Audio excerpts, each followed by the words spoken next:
All right, so if you saw, I just put up this post about leverage and how people actually buy skyscrapers without hardly putting in any of their money themselves. And this is really just a billionaire blueprint. This is how rich people get richer, and that's how they continue to accumulate assets. Forgive my hair. I haven't done it in a while, so it looks crazy. Anyways, so how do you apply it? People will say, "Oh my God, but I don't even have $400,000. How do I get started from scratch?" All right, I'll tell you how I got started. And in my opinion, it's just my opinion, but in my opinion, the best way to get started with your real estate investing career, and the best way to me is do an FHA financed property acquisition. Now, if you're a first time buyer, the banks will actually put up to 96.5% of the purchase price. So let's break this down to simple math. If there's a property that's $100,000, you only have to come up with $3,500. Now, if you mean to tell me you can't save up $3,500, you need to be doing something else, because you already defeat yourself from the get-go. But let's stay focused here. So let's use this example, that math, $100,000, you have to come up with $3,500, and then you actually have that property. Now, what is really cool about this, when you buy a property, you never want to buy, at least not for investment purposes, a condo or a single family house, because as much as they say your home is your greatest asset, that's a load of CRAP, because it's not making money for you. And if it's not making money for you, it's really a liability. Kind of like a car, it counts as an asset, but it's costing you money to have. It's not making you money. That's a liability.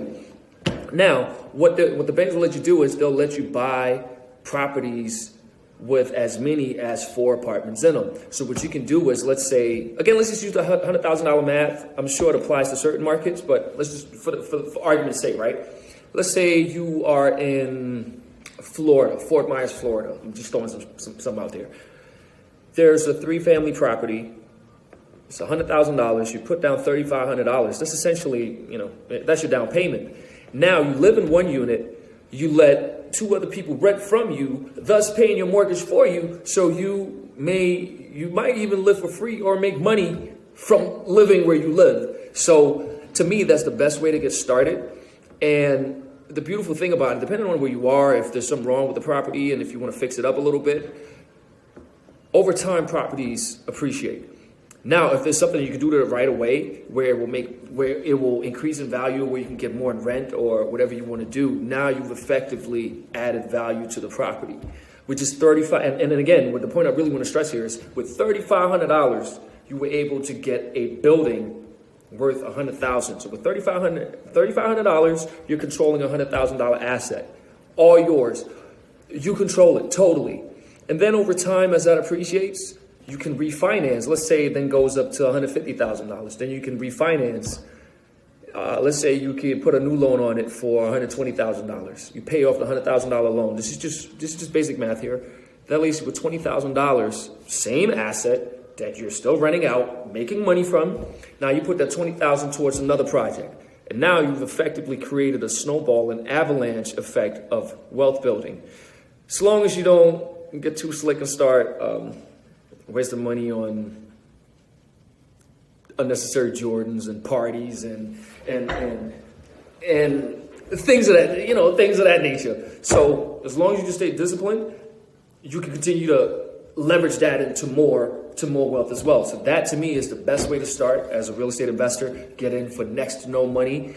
And also, with the most important thing, I actually should cut it off, but the most important thing I would say is the fact that you now own something, you start looking at money differently. Some people say, as soon as I get, tax returns and stuff like that, as soon as I get $5,000, start thinking about all the things they can spend it on and what they can do with it.